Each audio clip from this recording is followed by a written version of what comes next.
हरे राम राम राम हरे हरे, हरे कृष्ण कृष्ण कृष्ण हरे हरे, हरे राम राम हरे हरे, हरे कृष्ण कृष्ण कृष्ण हरे हरे, हरे राम राम हरे हरे, हरे कृष्ण कृष्ण कृष्ण हरे हरे। गोपिका जीवनस्मरणं गोविन्द गोविन्द। श्रीमान् वेङ्कटनाथार्य कवितार्किककेसरी वेदान्त आचार्यवर्यो मे सन्निधत्तां सदा हृदि। श्रीवासरङ्गपरकालमुनित्रयाप्तलक्ष्मात्मरक्षणे दित्वयुगाघमान्तम् आचार्यभक्तिपरिपूतमनर्गशीलं गोपालदेशिकमुनिं गुरुमाश्रयामः।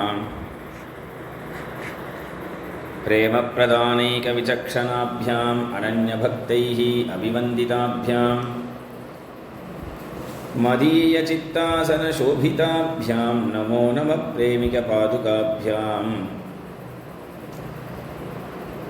जन्माद्यस्य यतोऽन्वयाधितरतश्चात्तेष विघ्नस्वराट् तेने ब्रह्महृदाय आदिकवये मुह्यन्ति यत्सूरयः। तेजो वारिमृदां यथा विनिमयो यत्र त्रिसर्गो मृषा धाम्ना स्वेन सदा निरस्तकुहकं सत्यं परं धीमहि। धर्मप्रोज्झितकैतवोऽत्र परमो निर्मत्सराणां सताम् वेद्यं वास्तवमत्र वस्तु शिवदं तापत्रयोन्मूलनम्। श्रीमद्भागवते महामुनिकृते किं वा परैरीश्वरः सद्यो हृद्यवरुध्यते प्रकृतिभिः शुश्रूषुभिः तत्क्षणात्। निगमकल्पतरोर्गलितं फलं शुकमुखात् अमृतद्रवसंयुतम् पिबत भागवतं रसमालयं मुहुरहो रसिका भुवि भावुकाः। यं प्रव्रजन्तमनुपेदमपेदकृत्यं द्वैपायनो विरहकातर आजुहाव। पुत्रेति तन्मयतया तरवोऽभिनेदुः तं सर्वभूतहृदयं मुनिमानतोऽस्मि। यस्वानुभावमखिलश्रुतिसारमेकम् अध्यात्मदीपमतितितिर्शतां तमोन्धं संसारिणां करुणया आघपुराणगुह्यं तं व्याससूनुम् उपयामि गुरुं मुनीनां। नारायणं नमस्कृत्य नरं चैव नरोत्तमं देवीं सरस्वतीं व्यासं ततो जयमुदीरयेत्। कृष्णाय वासुदेवाय देवकीनन्दनाय च नन्दगोपकुमाराय गोविन्दाय नमो नमः। नामसङ्कीर्तनं यस्य सर्वपापप्रणाशनं प्रणामो दुःखशमनः तं नमामि हरिं परम्। गोपिका जीवनस्मरणं गोविन्द गोविन्द।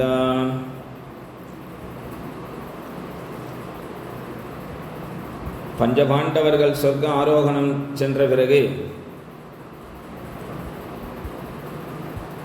பரீட்சித்தனுடைய அரசாட்சி பரீட்சித்த அம்போன்னு தனியாக விட்டுட்டு போயிட்டா. பரீட்சித்து பெரியவனானதும் ராஜ்யத்தை அவனிடத்தை ஒப்படைச்சிடணும் என்று மந்திரிகளிடத்தில் ராஜ்யத்தை ஒப்படைச்சிட்டு பஞ்சபாண்டவர்கள் சொர்க்கத்துக்கு கிளம்பி போயிட்டார். அப்போ தனித்து இருக்கக்கூடிய பரீட்சித்து எவ்வளவு கஷ்டப்பட்டு இருப்பான். அம்போன்னு விட்டுட்டு போயிட்டாலே அவனுக்கு துணை யாருமே இல்லையே, அவன் எப்படி ராஜ்ய பரிபாலனம் பண்ணியிருப்பான் என்று கவலைப்பட வேண்டியிருக்க,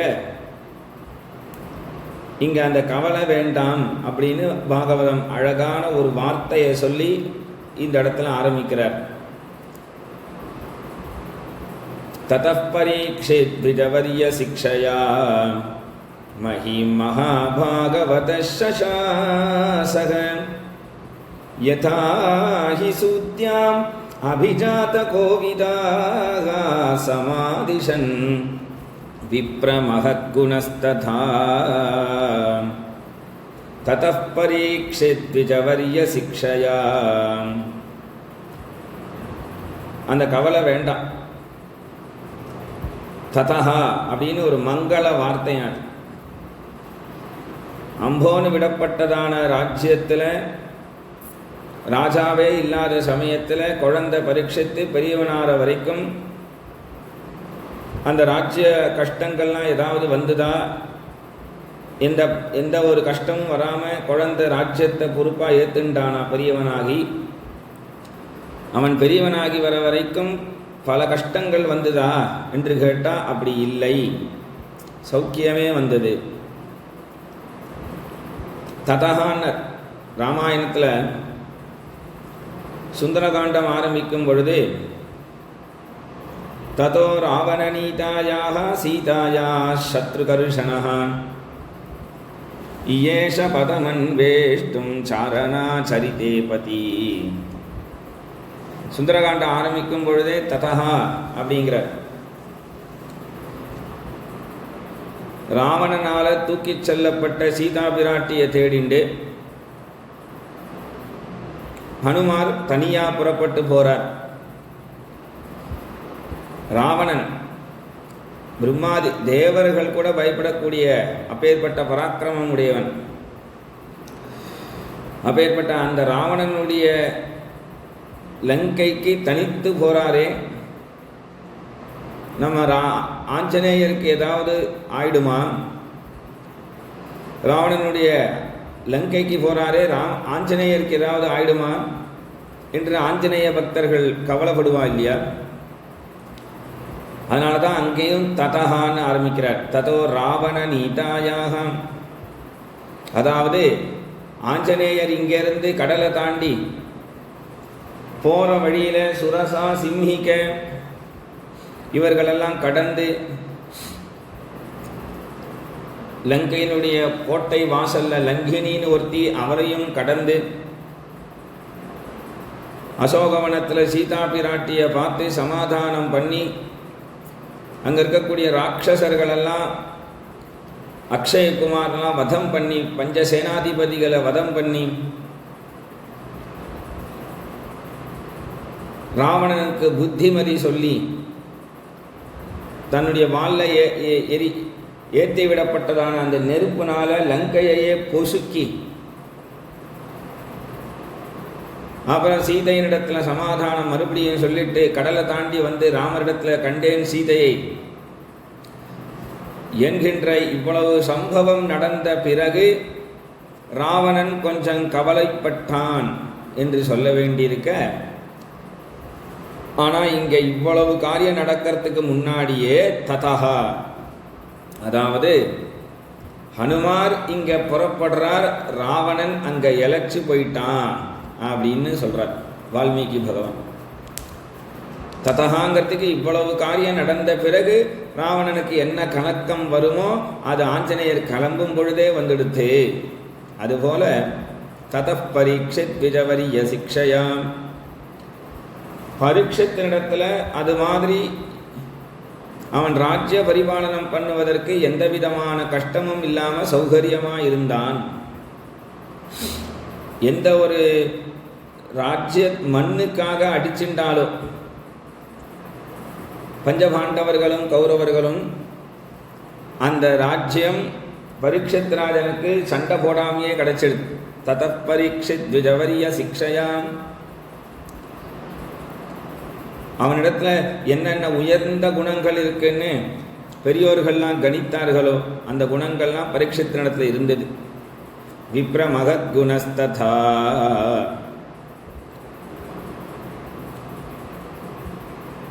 இராவதி அப்படிங்கிற பெண்ணை கல்யாணம் பண்ணிண்டு பரீட்சித்து பட்டாபிஷிக்தனாக ராஜ்யத்தில் சிம்மாசனத்தில் அரசாட்சி பண்ணினான். ராஜ்ய பரிபாலனம். பரீட்சித்துக்கு ராஜ்யத்தில் ஒரே ஒரு கவலை என்னன்னா, ஜனங்கள் எல்லாரும் அதர்ம ருச்சி உடையவர்களாக இருக்கா. தர்மத்தில் யாருக்கும் மனசு போகலை. உடனே பரீட்சித்ராஜன் தன்னுடைய சபையில் இருக்கக்கூடிய பெரியோர்களை பார்த்து கேட்டான், எல்லாரும் அதர்ம ருச்சி உடைய இருப்பதற்கு காரணம் என்ன? அதர்ம ருச்சி உடைய காரணம் என்ன என்று கேட்டதும் பெரியோர்கள்லாம் சொன்னா, கலிகாலம்தான்.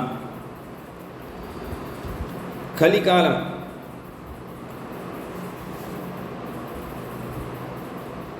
கலிகாலம் அப்படின்னதும் அந்த கலியினுடைய ஒரு கொட்டத்தை நான் அடக்குவேன் என்று பரீட்சித்து திக்விஜயம் பண்ணி புறப்படுறான். திக்விஜயம் பண்ணி புறப்படும் பொழுது பல தேசங்கள் போனான். அந்த பரீட்சித்து எந்தெந்த தேசங்கள்லாம் போறானோ அந்த தேசங்கள் எல்லாம் பஞ்சபாண்டவர்களுடைய பெருமையும் பகவான் ஸ்ரீ கிருஷ்ணனுடைய பெருமையையும் அதை தான் பேசிட்டு இருக்கா. எல்லாத்தையும் கேட்குறான் பரீட்சித். மறுபடியும் தான் அரசாட்சி பண்ணக்கூடிய ஆர்யாவர்த்தம் என்று சொல்லக்கூடிய தேசத்துக்கு வரான். வரும்பொழுது அங்கே பரீட்சித்து அவனுக்கு ஒரு காட்சி தெரியறது. என்ன காட்சி அப்படின்னா, 4 கால்கள் உடைய பசுமாடு கண்ணீர் விட்டு அழுதுன்னு இருக்கு. அங்கே ஒரு காளமாடு 4 கால்களில் 3 கால்கள் வெட்டப்பட்டிருக்கு. 3 கால்களில் அதால் 3 கால்களை பறிகொடுத்த அந்த காளமாடு ஒத்த காலில் நிற்க முடியாததுனால பசுமாட்டு மேலே சாஞ்சின்னு இருக்கு. மேலும் அங்கே ஒரு கையில் கத்தியை வச்சுண்டு அந்த ஒத்த காலையும் வெட்டிடுறோம் பாரு என்கின்ற மாதிரி ஒரு ராஜ வேஷம் போட்டுண்ட ஒரு பொய் ராஜா அங்கே இருக்கான். ஏன்னா உண்மையான ராஜா பரீட்சித்து சக்கரவர்த்தி, பூமிக்கே சக்கரவர்த்தி.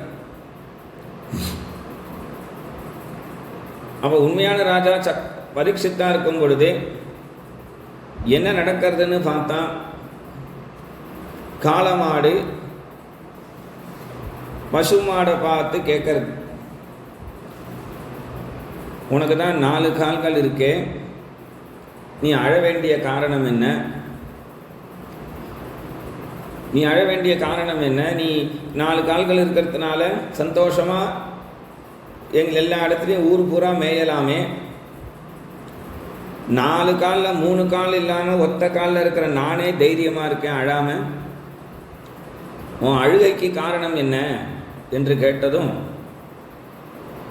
உடனே அந்த பசுமாடு சொல்கிறது, அவரவர்களுக்கு ஏற்படக்கூடிய துக்கம் என்ன அப்படின்னு காரணம் சொல்கிறதுக்கு பதிலாக, என்னுடைய துக்கத்துக்கு காரணம் கோபாலனான கிருஷ்ணன் எங்களை மாதிரி பசுக்கள் எல்லாத்தையும் விட்டுட்டு வைகுண்டம் போயிட்டான். பகவான் வைகுண்டம் கிளம்பி போனதுனால இனி எங்களை யார் கவனிக்க போறா? எங்களுக்கு காலில் லாடம் கட்டுவா, மூக்கில் மூக்கணாங்கயிறு போடுவா.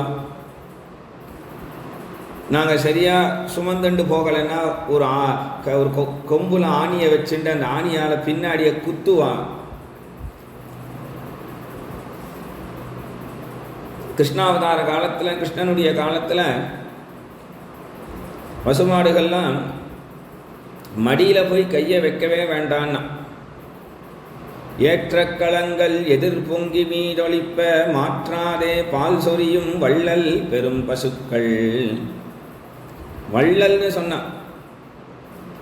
பிருந்தாவனத்தில் இருக்கிற பசுமாடெல்லாம் பால் இல்லை அப்படின்னே சொல்லாதான். கொண்டு போய் பாத்திரத்தை வச்சா போருமா, தானே மடியிலேருந்து வந்து சுரக்குமா, கொட்டுமாங்க. பாத்திரம் இல்லை, பால் கொட்டிகிட்டே இருக்குமா. அது அப்படியே அந்த பால் வந்து பிருந்தாவனம் முழுக்க அது மடியிலேருந்து சுரந்து கொட்டிகிட்டே மண்ணு மடியாக அப்படியே பால் ஆறு மாதிரி போயின்னு இருக்குமா.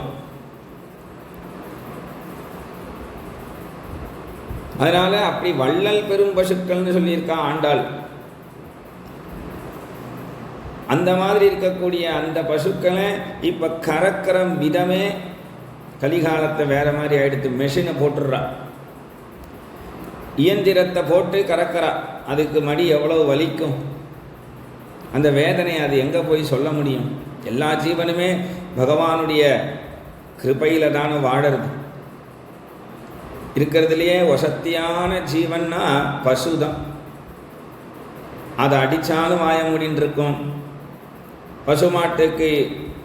பசுமாட்டுனால எவ்வளவு பிரயோஜனம் உண்டு. அது தனக்காக இல்லை, உலகத்துக்காக ஜீவன் எல்லா ஜீவராசிகளுக்கும் பால் வேணும்னு சொன்னால் மனிதர்களுக்கெல்லாம் அதுதான் கறந்து கொடுக்கறது. மிகவும் சாத்வீகமானது.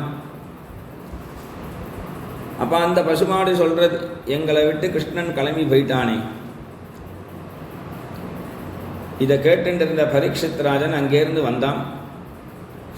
அந்த பொய் ராஜா கத்தி எடுத்து இன்னொரு காலை வெட்ட போனா, நிறுத்து அப்படின்னு வந்தான்.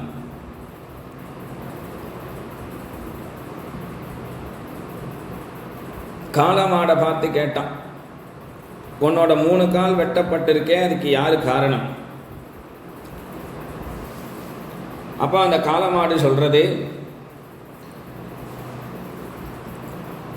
அவரவர்களுக்கு ஏற்படக்கூடிய துக்கத்துக்கு பிறர காரணம் சொல்றதுனால என்ன அர்த்தம் இருக்கு?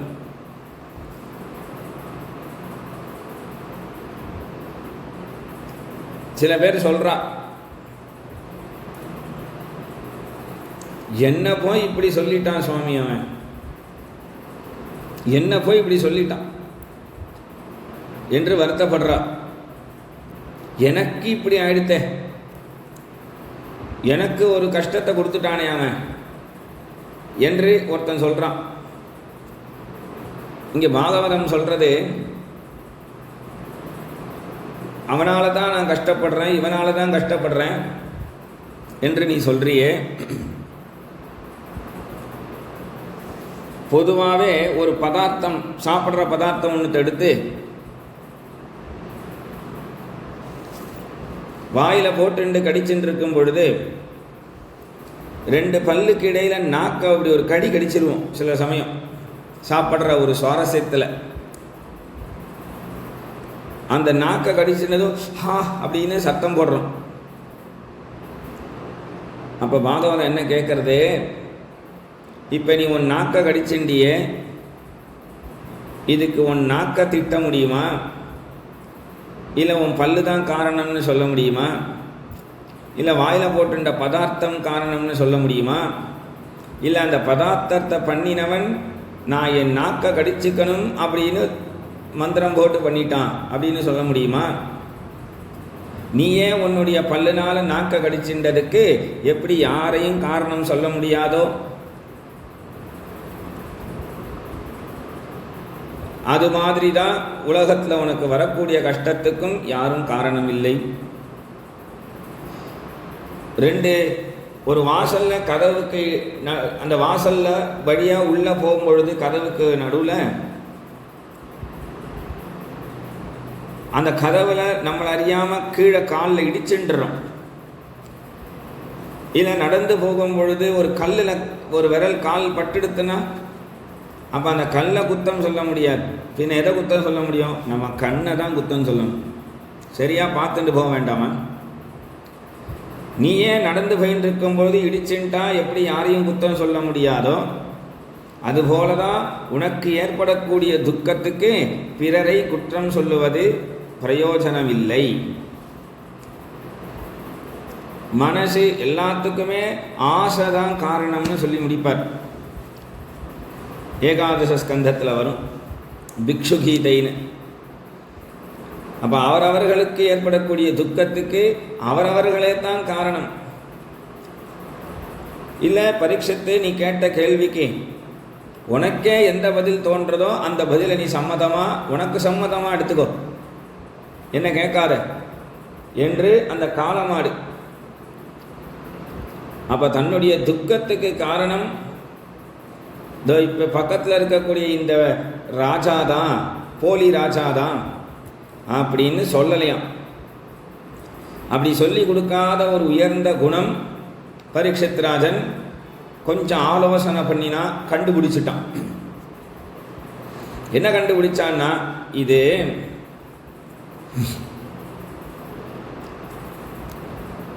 வெறும் காளமாடு இல்லை, பின்ன என்னதுன்னா இது தர்ம தேவதை. தர்மோசி விஷரூபத்ருக்கு, தர்ம தேவதை காளமாடு ஸ்வரூபத்தில் தான் இருக்கும் என்று பாகவத சாஸ்திரம் சொல்றது. சரி, அந்த தர்ம தேவதை காளமாடு என்று சொன்னால் தர்மம் எதனுடைய ஆதாரத்தில் இருக்கும் என்று கேட்டால் பூமியினுடைய ஆதாரத்தில். அப்போ அந்த பூமாதேவி தான் பசுமாடு. அதனால தான் பசுமாடை 3 தடவை பிரதட்சணம் பண்ணினாலே பூமியையே பிரதட்சணம் பண்ணின பலன் அப்படின்னு பெரியவா சொல்லுவா. அப்போ இந்த பூமியையும் தர்ம தேவதையையும் கஷ்டப்படுத்தக்கூடியவன் தான் கலி புருஷனான இந்த போலி வேஷம் போட்டுருக்கக்கூடிய ராஜா என்று பரீட்சித்து கலிபுருஷனை கண்டுபிடிச்சிட்டு உடனே கத்தி எடுத்து அந்த கலிபுருஷனை வெற்றம் பாருன்னு பரீட்சித்து கிளம்பினான். அந்த கலிபுருஷன் உடனே பரீட்சித்த சரணாகதி பண்ணினான். பரீட்சித்து என்ன சொல்லணும், நீ பண்ற தப்பெல்லாம் பண்ணிட்டு என் காலில் விழுந்துட்டா நான் உன்னை விட்டுடுவனா அப்படின்னு போட முடியாதுடா, அபயம் கொடுக்க மாட்டேன் அப்படின்னு மிரட்டணும். ஆனால் பரீட்சித்து அபயம் கொடுத்தான். ஏன் அபயம் கொடுத்தான்னா, பிரம்மண்யா சத்யசந்தஸ்ச ராமோ தாசரதிர்யதான்னு ராமருடைய குணங்கள் இவனிடத்துல இருக்குன்னு சொன்னோம். ராமருடைய குணம் என்ன? மித்ரபாவேன சம்பிராப்தம் நத்யஜேயம் கதஞ்சன தோஷோ யத்யபி தஸ்ய ஸ்யாத் சதாம் ஏதத் அகர்ஹிதம் சக்ருதேவ பிரபன்னாய தவாஸ்மீதி ச யாச்சதே அபயம் சர்வபூதேப்யः ததாமி ஏதத் விரதம் மம. ஒருவன் எவ்வளவு பாவம் பண்ணியிருந்தாலும் அவன் ஒரு தடவை ராமான்னு சொல்லிட்டு ராமரிடத்துல வந்துட்டான்னா அவனிடத்துல எவ்வளவு தோஷம் இருந்தாலும் தோஷோ யத்யபி தஸ்ய ஸ்யாத் சதாம் ஏதத் அகர்ஹிதம். எவ்வளவு தோஷம் இருந்தாலும் அந்த தோஷத்தை பகவான் தள்ளிட்டு அபயம். அபயம் பகவானுக்கு ஒரு விரதம் இருக்கு. சக்ருதேவ ஒரு தடவை ஒருத்தன் ராமான்னு சொல்லிட்டா போருவான். 14 லோகத்தில் அவன் எப்பேற்பட்ட ஜீவராசியா இருந்தாலும் பகவான் அவனுக்கு அபயம் கொடுத்துடுவார். அந்த குணம் பரீட்சித் ராஜனிடத்தில் இருக்கு. பொதுவாக சம்பிரதாயத்தில் பஜன சம்பிரதாயத்தில் நித்தியமே பெருமாளை காலமே சுப்பிரபாதம் பண்ணுறது, ராத்திரி பகவானை தூங்க வைக்கிறது என்று சம்பிரதாயத்தில் இருக்கு. பஜனையில் நம்ம சம்பிரதாயத்தில் கௌசல்யா சுப்ரஜாராம பூர்வா சந்தியா பிரவர்த்ததே உத்திஷ்ட நரசார்தூல கர்த்தவ்யம் தெய்வமாக்னிகம் என்று எழுப்புறோம். அதுபோல பஜனை சம்பிரதாயத்திலையும் இருக்கு. பெருமாளை எழுப்பி என்னென்ன பண்ணணுமோ ஆராதனைகள்லாம் செய்து, அதுபோல ராத்திரி டோலோத்சவம் என்று சொல்றது. அந்த டோலோத்சவத்தில் நித்தியமே ஒரு கீர்த்தனம் பாடணும். என்ன பாடணும்னா, நம்ம காத்தால இருந்து சாயங்காலம் வரைக்கும் தெரிஞ்சோ தெரியாமலையோ எவ்வளவு பாபங்கள் பண்ணியிருப்போம். நல்லதும் பண்ணியிருக்கலாம். அதெல்லாம் பெருமாளுக்கு சமர்ப்பணம் பண்றார்.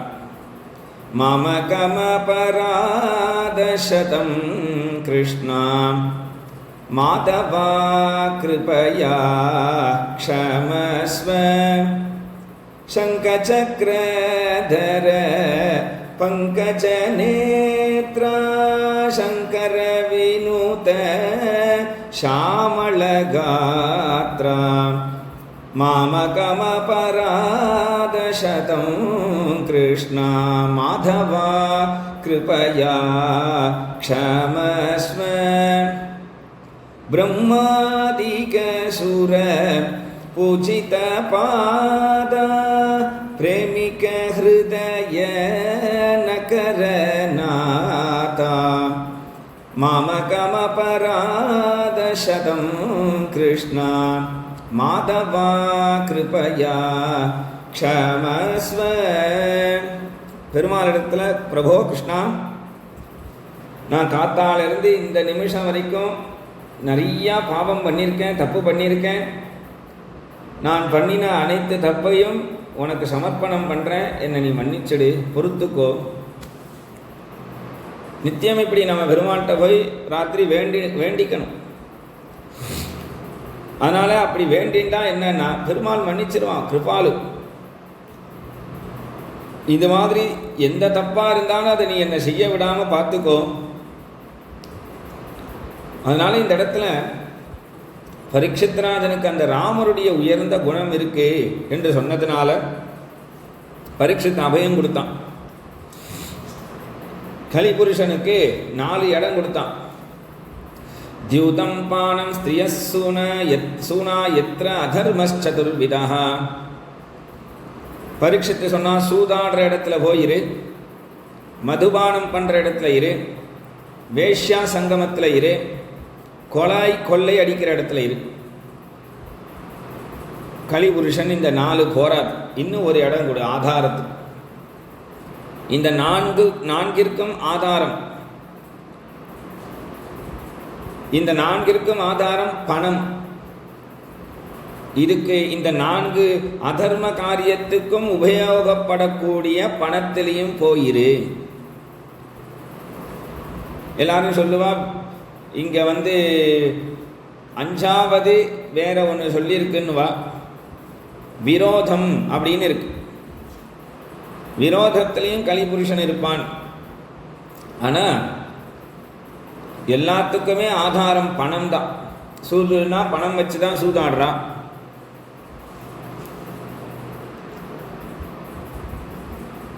பணம் வச்சுதான் மதுபானம், கொள்ளையெல்லாம் பணத்துக்காகலாம். அப்ப கலிபுருஷனுக்கு இந்த 5 இடமும் கொடுத்தான். இதற்கு பேரு பஞ்சசீலம் அப்படின்னு பேரு. இந்த 5ஐயும் யாரு விலக்கி இருக்கிறார்களோ அவர்களை களி தொடமாட்டான்.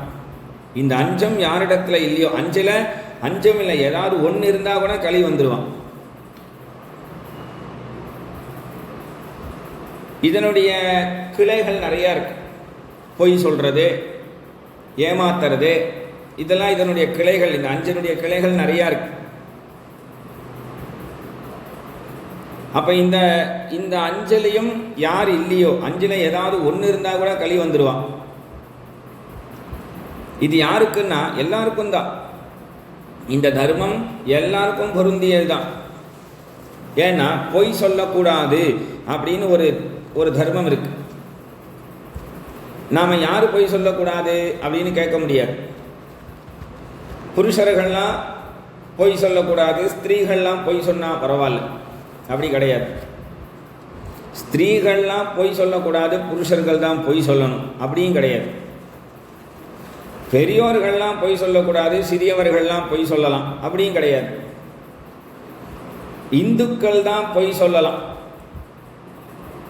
இந்துக்கள் தான் பொய் பேசக்கூடாது. முஸ்லீம்கள்லாம் பொய் பேசலாம், கிறிஸ்துவர்கள்லாம் பொய் பேசலாம் அப்படின்னு யாருக்காவது இருக்கான்னு?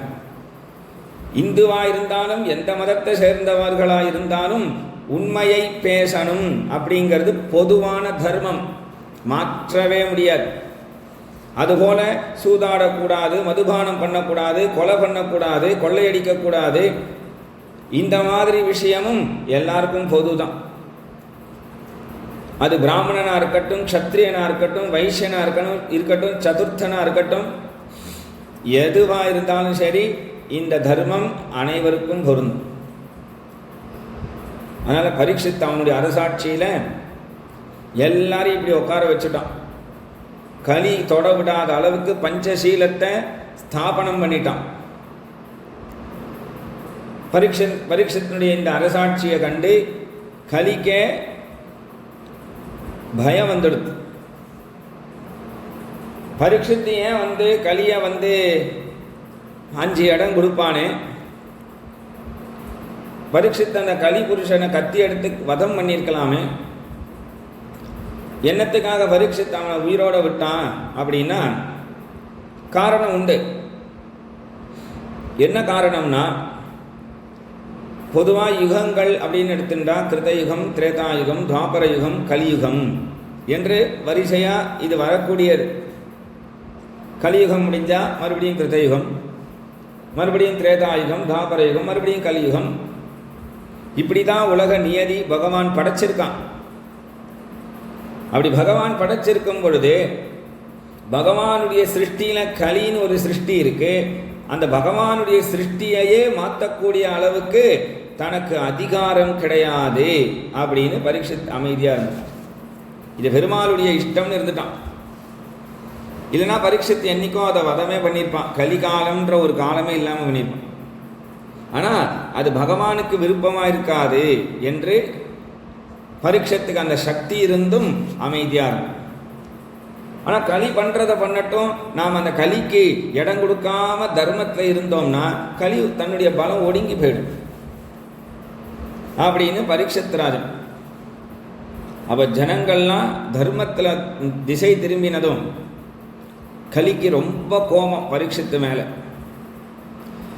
கலிக்கு என்னன்னா பொறுமை ஜாஸ்தியம். இந்த பரீட்சித்த சமயம் பார்த்து தண்டிப்போம் என்று காத்துண்டு இருக்கான். ஒரு சமயம் பரீட்சித் ராஜன் காட்டுக்கு வேட்டையாட போறான். காட்டுக்கு வேட்டையாட போனா கொலை பண்ற இடத்துல இரு அப்படின்னு பரீட்சித்து தானே அவனுக்கு இடம் கொடுத்தான். கொலை பண்ற இடத்துல இருன்னா காட்டுல வேட்டையாடும் பொழுது ஒரு மிருகத்தை அடிப்பான். அந்த மிருகத்தை அடிக்கிறது கொலை தான். அதனால இந்த சமயம் பார்த்து பரீட்சித்து க்ஷத்ரியன் தானே, க்ஷத்ரிய தர்மம் வேட்டையாடுறது. க்ஷத்ரியனுக்கு அது தர்மமாக இருந்தாலும் கலிக்கு எல்லாருமே பொது. கலிக்கு பிராமணன் க்ஷத்ரியன்லாம் கிடையாது, இப்பதானே சொன்னோம். அதனால வேட்டையாடுற வழியில ஒரு கொலை நடந்ததுன்னா பரீட்சித் ராஜன் அதை பண்ணினான்னா பரீட்சித்துக்குள்ள நாம உள்ள புகுந்துடலாம் என்று காத்துண்டிருந்து பரீட்சித்துக்குள்ள பிரவேசம் ஆயிட்டான் கலி. பரீட்சித் ராஜன் ரொம்ப தூரம் தேடி பார்த்து எதுவும் வேட்டையில் கிடைக்காததுனால மறுபடியும் ராஜ்யத்துக்கு திரும்பலான்னு பார்த்தா ரொம்ப தூரம் போனால் திசை மாறி போயிடுத்து. அவனுக்கு ராஜ்யத்துக்கு திரும்புகிற திசை வழி மாறி போனதுனால பசி தாகம் அதிகமாக போயிடுத்து. அந்த பசி தாகத்தோட யாராவது முனிவர்களுடைய ஆசிரமம் கிடைக்குமா என்று பரீட்சித் ராஜன் தேடி வரும் பொழுது அங்க ஷமீகர் என்கின்ற ஒரு முனிவருடைய ஆசிரமத்தை கண்டான். அந்த ஷமீகருங்கிற முனிவர் ஆசிரமத்தில் கடுமையான தபசு பண்ணிட்டு இருக்கார். தன் நிலையில இல்லை, அவர் தன் நிலையில இல்லை. ஜாகிரத், சொப்னம், சுசுப்தின்னு சொல்லக்கூடிய 3 நிலையையும் தாண்டி துரிய நிலை அப்படின்னு. ஜாகிரத்னா இப்போ நாம் முழிச்சுட்டு இருக்கோமே, இதுதான் ஜாக்கிரத். சொப்னம்னா நாம் தூங்கிகிட்டே இருக்கும் பொழுதே கனவு காண்றோம் நம்மளையே, இல்லை ஏதோ ஒரு சம்பவத்தை பார்க்குறோம், சொப்னம். சுஷுப்தி அப்படின்னு சொன்னால் சில பேர் ராத்திரி தூங்குவா, திடீர்னு இப்படி திரும்பி பார்த்தேன், திரும்பி படுத்தேன், காத்தால 4 மணி ஆயிடுத்துங்கிறான். 10 மணிக்கு தூங்கிட்டு திரும்பி படுத்தேன், 4 மணி ஆயிடுச்சு. திரும்பி படுத்தால 4 மணி ஆயிடுமான்னு? அப்போ அந்த 6 மணி நேரம் போனதே தெரியலையே. என்ன காரணம்னா அதுக்கு தான் சுஷுப்தின்னு பேர். நம்முடைய அனைத்து எண்ணங்களும் மனசெல்லாம் லயமாகி அந்த மனசு பிரம்மத்தில் போய் லயமாயிருக்கும். அவ்வளவு அந்த லயமான நேரம் ஒரு க்ஷணம் போல தோன்றி மறுபடியும் அது வந்துடும். பெருமாள் அனுப்பி விட்டுடுவார். அதுக்கு தான் சுஷுப்தின்னு பேர். ஆனால் அப்போ இந்த மனசு லயமாயிருக்கு, பிரம்மத்தில் போய் அது லயமாயிடுத்து, பிரம்மத்தோடு தான் இப்போ நாம் இருக்கோம் அப்படிங்கிறது ஜீவனுக்கு தெரியாது. அது சுஷுப்தி. ஆனால் அந்த பிரம்மத்தில் தான் இப்போ நாம் லயமாக இருக்கோம்னு தெரிஞ்சிருக்கிற ஒரு விஷயந்தான் உத்தமமான தபஸ். அதுக்கு துரிய நிலை அப்படின்னு பேர். ஜாக்கிரத்து, சொப்னம், சுஷுப்தின்னு சொல்லி 3 நிலையும் தாண்டி இருக்கக்கூடிய ஒரு நிலைக்கு துரிய நிலை. அந்த நிலையில தபஸ் பண்ணிட்டு இருக்கார். அப்படி தபஸ் பண்ணிட்டு இருக்கக்கூடிய அவரிடத்துல பரீட்சித் ராஜன், நான் சக்கரவர்த்தி வந்திருக்கேன், எனக்கு பசிக்கிறது, தாகமா இருக்கு, எனக்கு தாகமா இருக்கு என்று அவரை எழுப்புறான். அவர் ஏதோ தன் நிலையில் இருந்தால் தானே பரீட்சித்தை கூப்பிட்டு விருந்து வைக்க முடியும். பரீட்சத்துக்கு கோபம் வந்துடுது. நான் எவ்வளவு பெரிய சக்கரவர்த்தி, நான் உம்முடைய ஆசிரமத்து வாசலை கெஞ்சி கேட்டுருக்கேன், நீர் என்ன உண்மையா தபசு பண்றீரா சும்மா நடிக்கிறீரா? இவரை பரீட்சை பண்ணி பார்க்கணும்னு தோணிடுத்தான் பரீட்சத்து. அப்படி தோணினதுனால இப்படி சுற்றி முத்தி பார்த்தான். அந்த ஆசிரமத்து வாசல்லையே கீழே ஒரு செத்த பாம்பு கடந்தது. அந்த பாம்பை ஒரு அம்பு நுனியால் எடுத்து மாலையா அவருடைய கழுத்துல போட்டான். ஏன்னா பாம்புன்னா படையே நடுங்குமே, அதுபோல இவர் நடுங்கிடுவார் நினைச்சுட்டு போட்டான். அப்படி போட்டதும் அப்பயும் அவர் தபசு பண்ணிட்டு இருந்தார். அப்போ உண்மையாதான் தபசு பண்றார் என்று பரீட்சித் ராஜன் அங்கிருந்து கிளம்பி போயிட்டான்.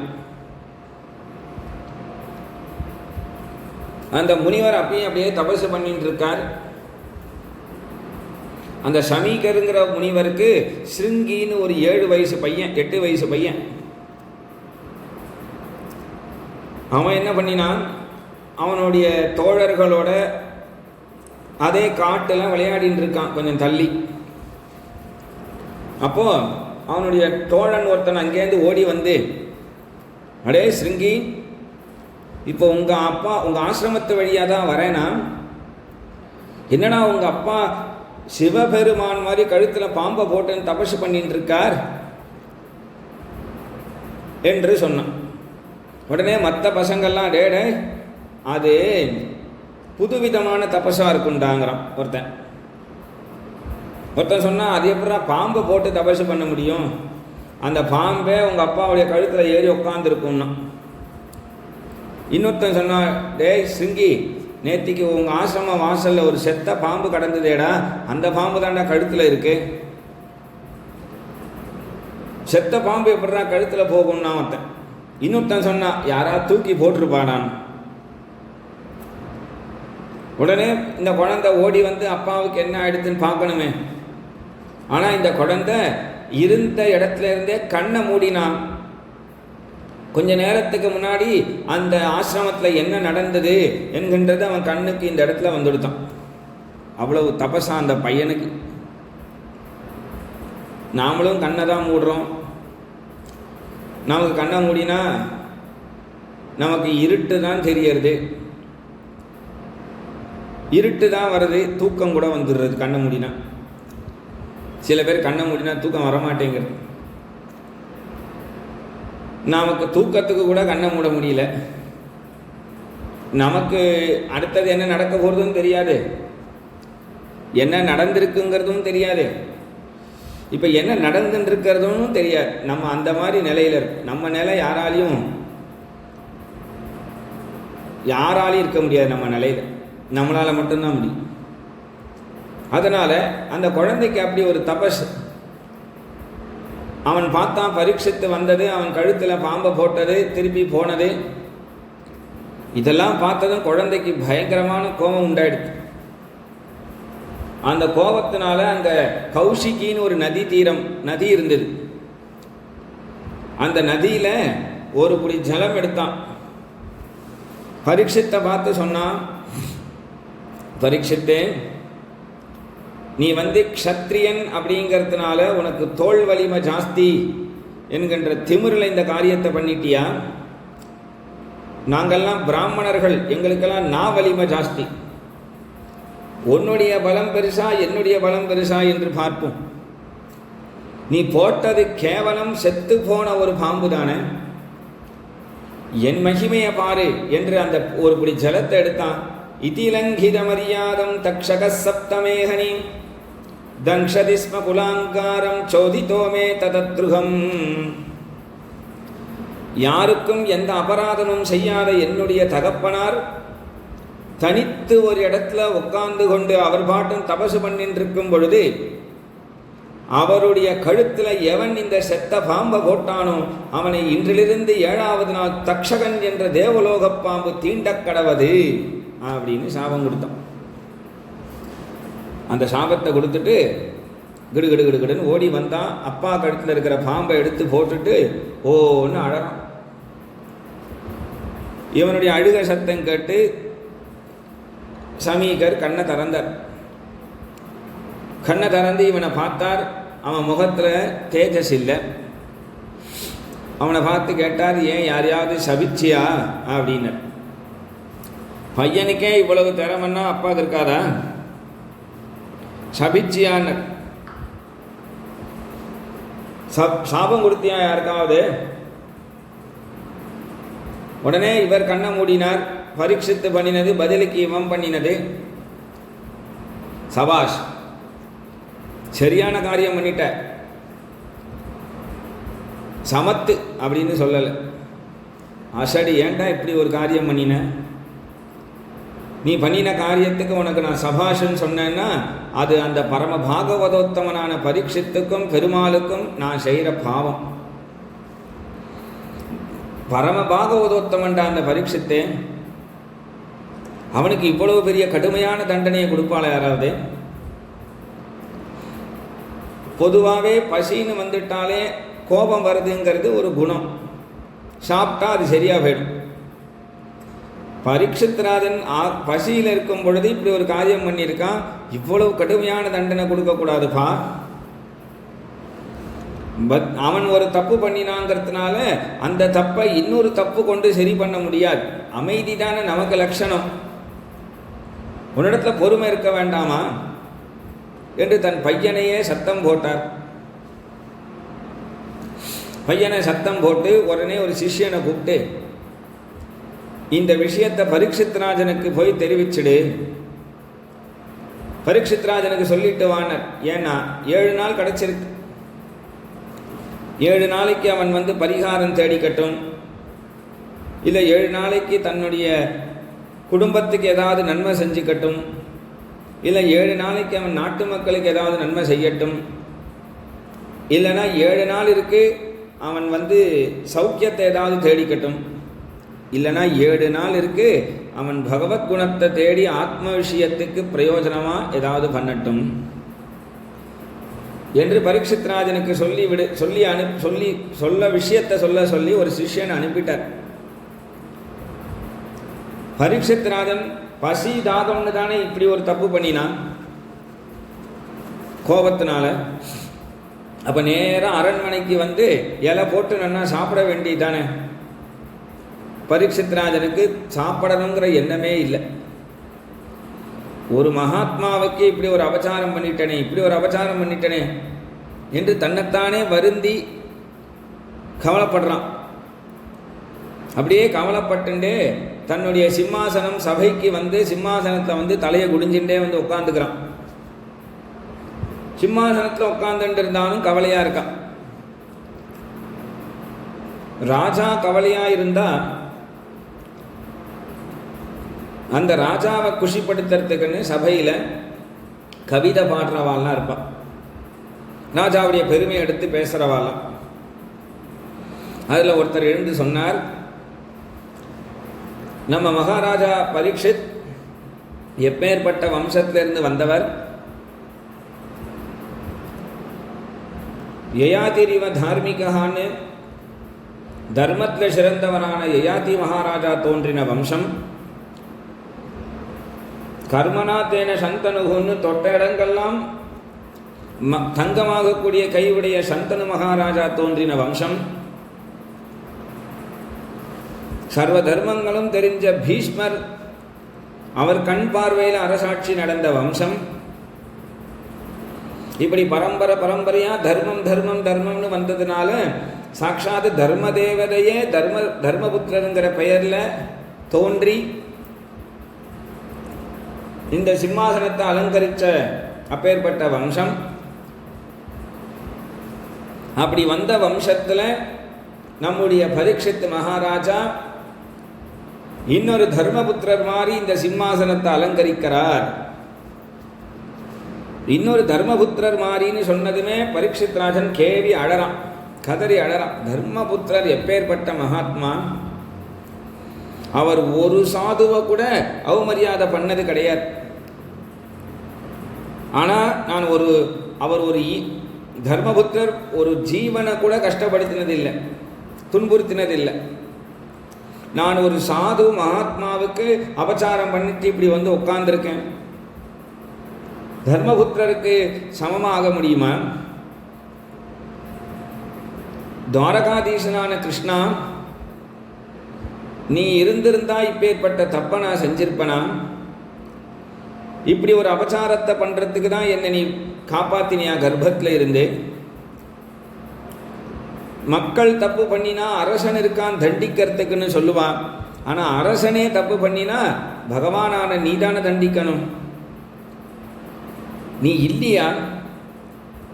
நீ இருக்கிறது சத்தியம் அப்படின்னா நீ என்னுடைய இஷ்ட தெய்வமாகில், நீ என்னுடைய குல தெய்வமாகில், உன்னிடத்துல நான் பிரார்த்திச்சுக்கிறேன், இப்பேற்பட்ட பாவத்துக்கு எனக்கு நீ தண்டனை கொடு என்று பரீட்சித்து கேட்டான். உடனே அந்த ரிஷி அனுப்பின சிஷ்யன் உள்ள பிரவேசமானா, மகாராஜா,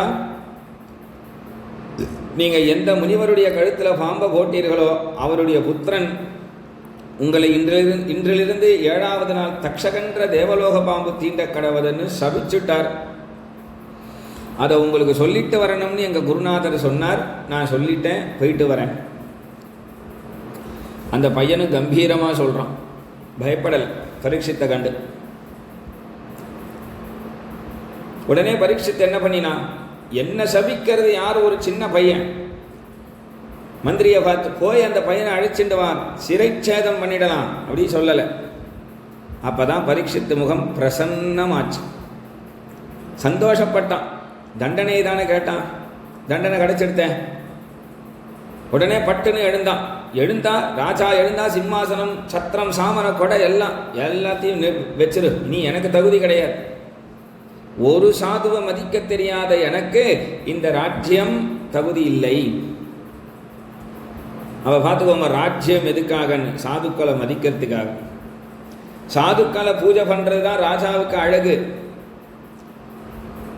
அதனால அப்பேற்பட்ட அந்த ராஜ்யத்தை உதறி தள்ளினா, ராஜபூஷணங்கள், ராஜ வேஷங்கள், ஆடை ஆபரணங்கள் எல்லாத்தையும் களைஞ்சிட்டு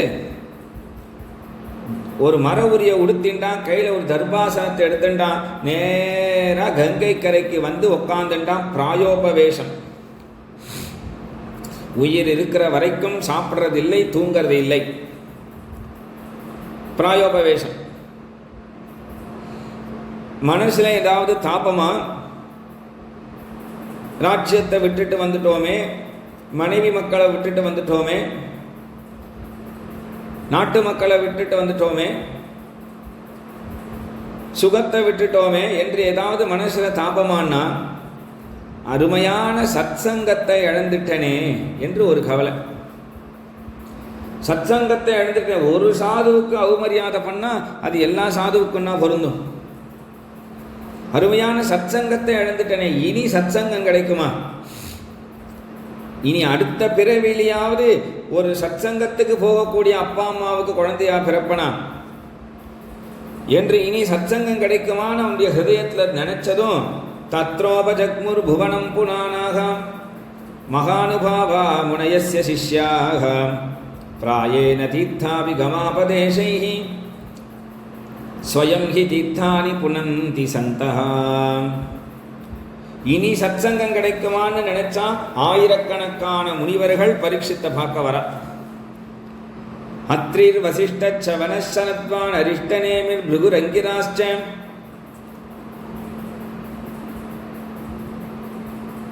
அத்ரி வசிஷ்டர் சவனர் சரத்வான் அரிஷ்டநேமி பிருகு அங்கிரசி காதி சுதர் உதத்யர் இந்திரபிரமதர் இத்துமவாகர் தேவலர் ஆஷ்டிசேனர் பாரத்வாஜர் கௌதமர் பிப்பலாதர் ஔருவர் கவசர் கும்பயோனி சாட்சாத் வியாசர் வேத வியாசர் எந்த முனிவருடைய கழுத்தில் பாம்பை போட்டானோ அந்த முனிவர் வந்திருக்கார்.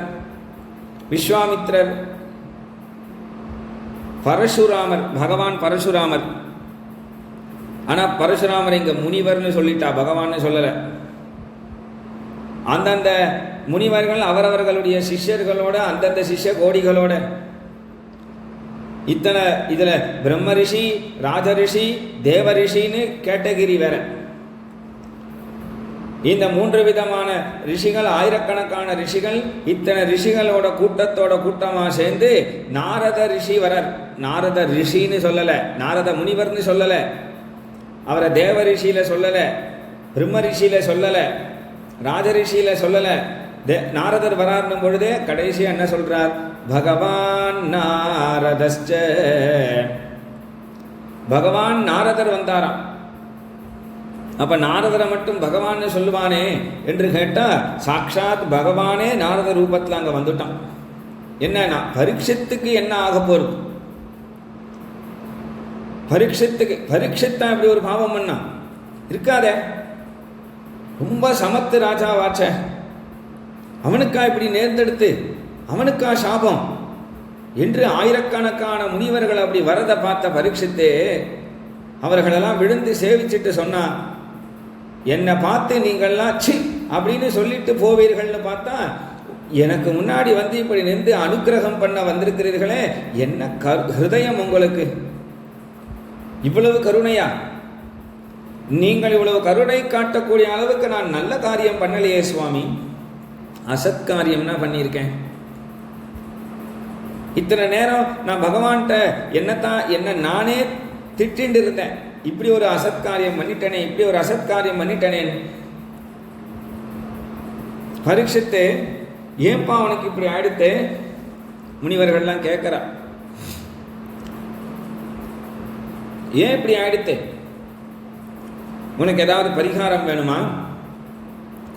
உன் சாபத்தை மாத்தட்டுமா? அந்த தக்ஷகன்ற பாம்பு கிட்டக்க நெருங்க விடாம பண்ணட்டுமா? எல்லாருக்கும் சக்தி உண்டு, வேதவியாசருக்கு இல்லையா? ஏன் நாரதரால முடியாதா? விஸ்வாமித்ரர், வசிஷ்டர் இருக்கார், அகஸ்தியர் இருக்கார், எல்லாரும் இருக்கா, அவளால முடியாதா? கேட்கிறா பரீட்சித்து என்ன புத்தியில் இருக்கான்னு. பரீட்சித்து சொன்னா, அலம், யாருக்கு சாபம் இல்லை, யாருக்கு பாபம் இல்லை, அதை பேசிட்டு யாராவது நேரத்தை வீணடிப்பால? பின்ன என்ன குழந்தை வேணும்? இவ்வளவு பெரிய மகாத்மாக்கள் நிரம்பிய சபையா இருக்கே, என்னுடைய இந்த சபையில யாராவது ஒருத்தர் தசத்வலம் காயத விஷ்ணு காதாக, யாராவது ஒருத்தர் எனக்கு கிருஷ்ணனுடைய கதைகளை சொல்லுங்களேன், பகவான் ஸ்ரீமன் நாராயணனுடைய கதை எனக்கு யாராவது சொல்லுங்களேன்.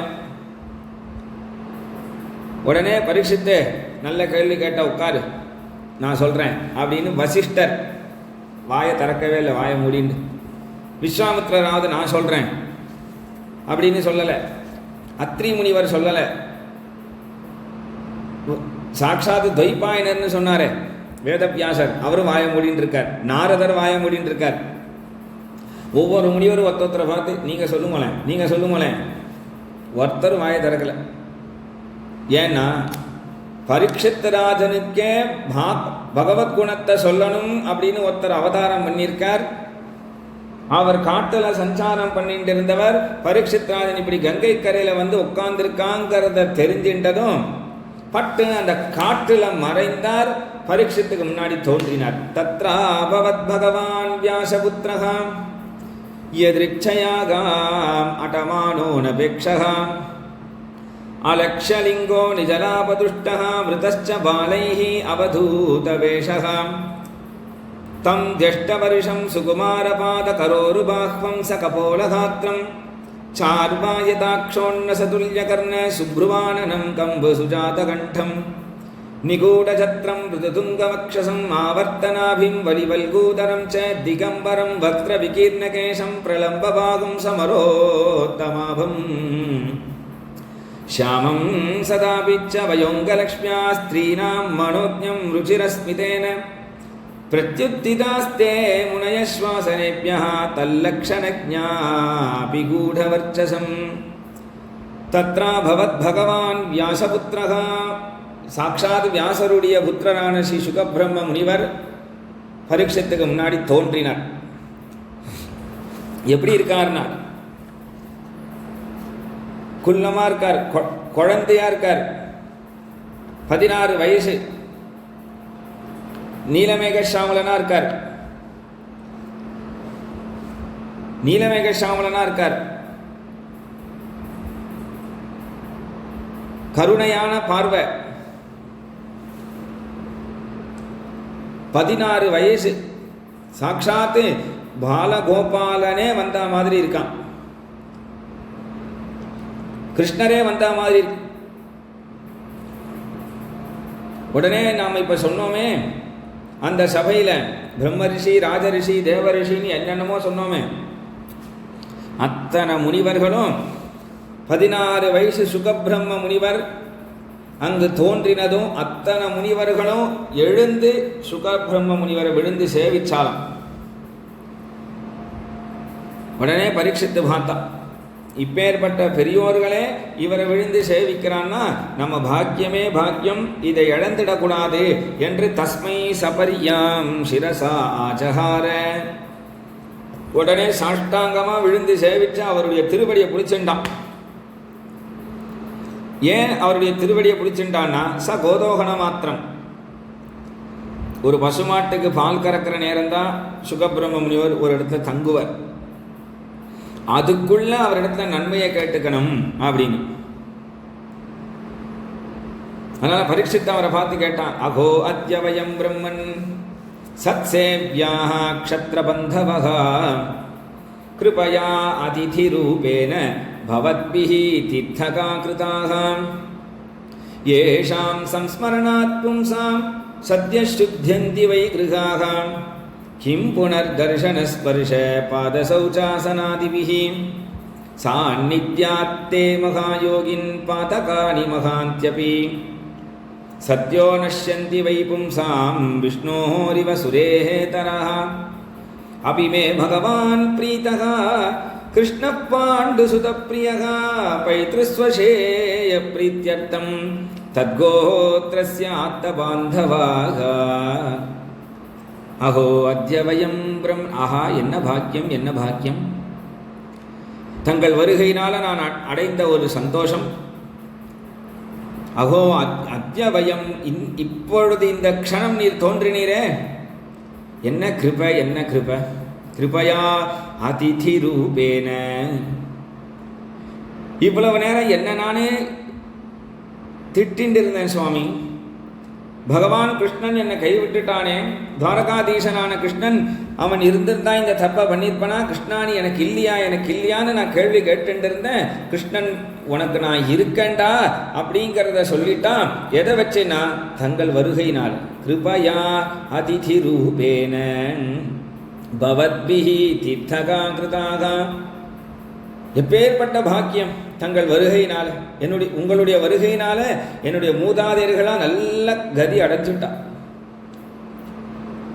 நான் எப்பேற்பட்ட வம்சத்துல வந்தவன் சுவாமி, எப்பேற்பட்ட வம்சம்னா அபிமே பகவான் பிரீதகா கிருஷ்ண பாண்டு சுதப்பிரிய. பஞ்சபாண்டவர்களுடைய வம்சம் சுவாமி. அவர்களுடைய எங்கள் தாத்தா அர்ஜுனனுடைய கையை பிடிச்சிட்டு கிருஷ்ண பரமாத்மா ஊரெல்லாம் சுற்றுவாராமே. எங்கே போனாலும் எங்கள் தாத்தாவை அழிச்சுட்டு போயிருக்காராமே. அப்பேற்பட்ட இந்த பெருமை எதுக்கு சொல்கிறேன்னா, எங்கள் குடும்பம் அப்பேற்பட்ட பெருமைன்னு சொல்லலை. அவ்வளவு பாக்கியமுடைய குடும்பத்தில் பிறந்த நான் இப்படி ஒரு அசத்காரியம் பண்ணிட்டேனே,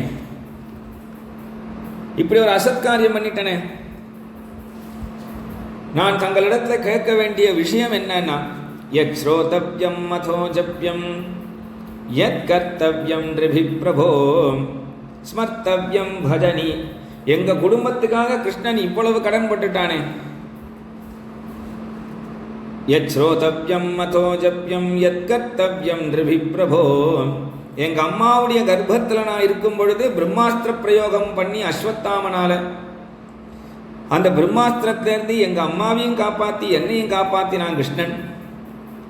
ஏன்னா பஞ்சபாண்டவர்கள் குடும்பத்துக்கு நான் கடன் பட்டிருக்கேன்டா அப்படின்னு சொன்னான். அந்த கடன் இன்னுமா அடையலை.